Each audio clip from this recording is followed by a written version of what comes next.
Ni la ciencia ni la tecnología han logrado descifrar los grandes enigmas del hombre. ¿Quiénes somos? ¿De dónde venimos? ¿Hacia dónde vamos? Busca las respuestas. Busca la gnosis, la ciencia del ser y del saber.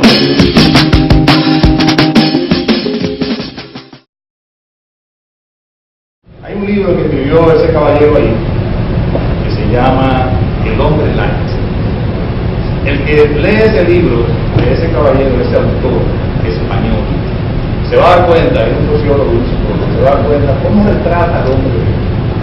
No es gnóstico, ni es místico, es un individuo, es un psiquiatra, es un psicólogo, y el individuo dice, en ese libro retrata el tipo de hombre que se ha producido en esta sociedad de hoy. El hombre light, el hombre superficial, el hombre, usted sabe que una cerveza light, lo que un cigarrillo light, no es, y es decir, el individuo vive, le preocupa más el éxito, la apariencia, el trepar, el llegar lejos, ¿verdad? Pero no le preocupa una cosa. Normalmente es un subproducto propio de él. Nosotros en la gnosis, en la doctrina y la enseñanza gnóstica, propugnamos que el hombre empiece a ser profundo, que deje de ser superficial, que empiece a buscar las grandes verdades, porque están dentro de su vida. No hay que ir muy lejos, como decía Ari, viajar es de aquí a aquí. ¿Cuáles son las creencias más populares con relación al tema del hombre, el origen del hombre, su creación? Primero es el de Dios creó al hombre. Casi la mayor parte de las personas que usted para por la calle, digo la mayor, quizás cometiendo un error, puede ser que me sorprenda, pero la mayor parte de las personas creen que Dios creó al hombre.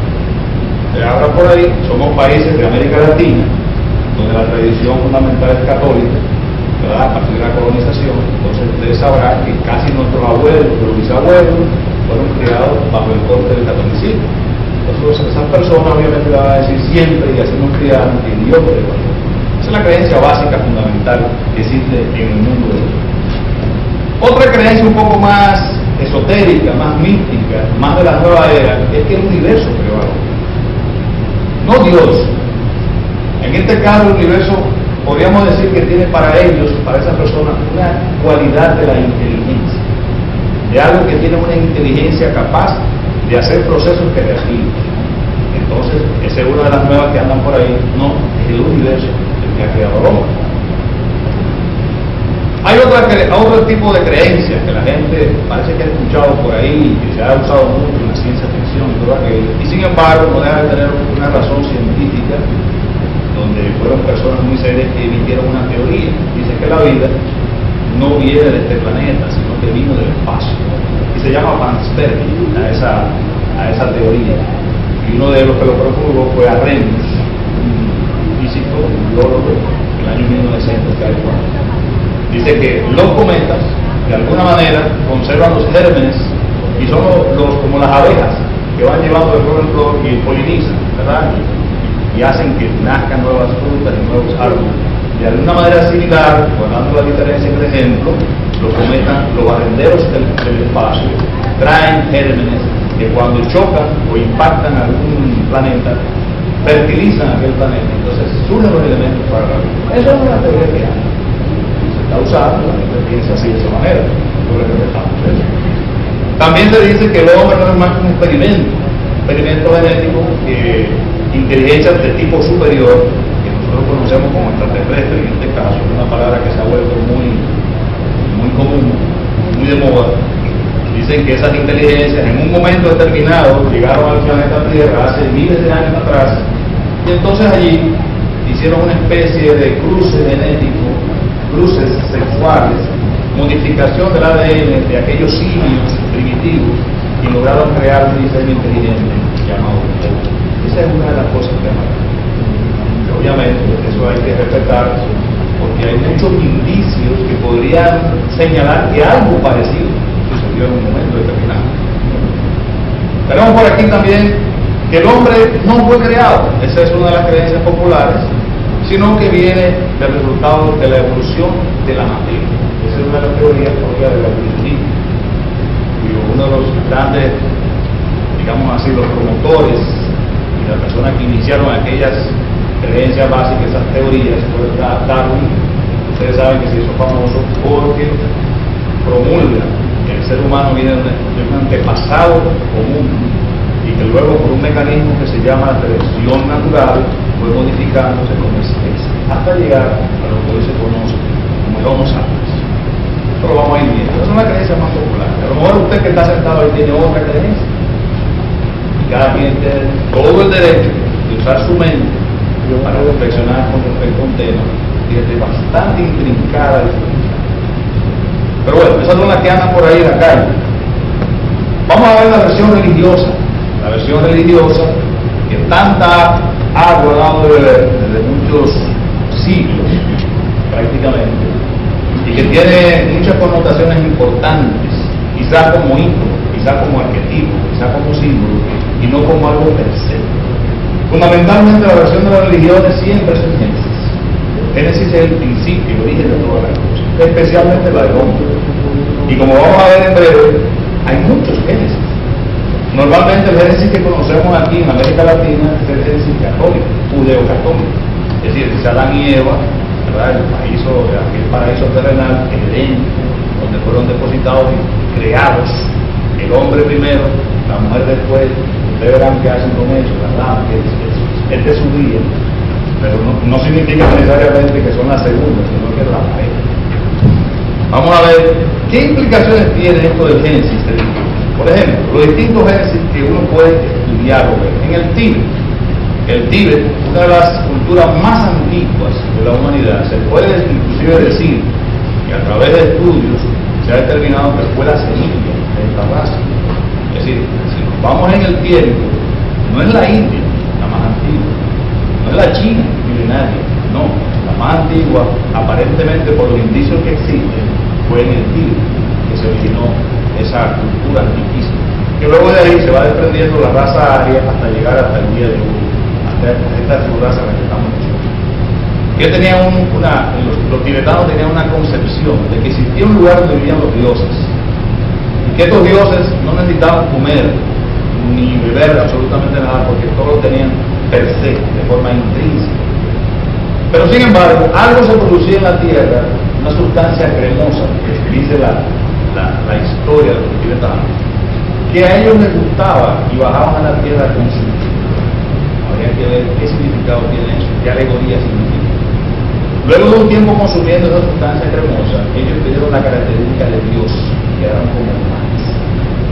Es decir, de alguna manera extraña, el haberse apegado a algo del planeta Tierra, el haberse apegado a la materia, hizo que su condición divina cesara y entonces quedaron como humanos. Dicen que fueron los primeros humanos en la Tierra.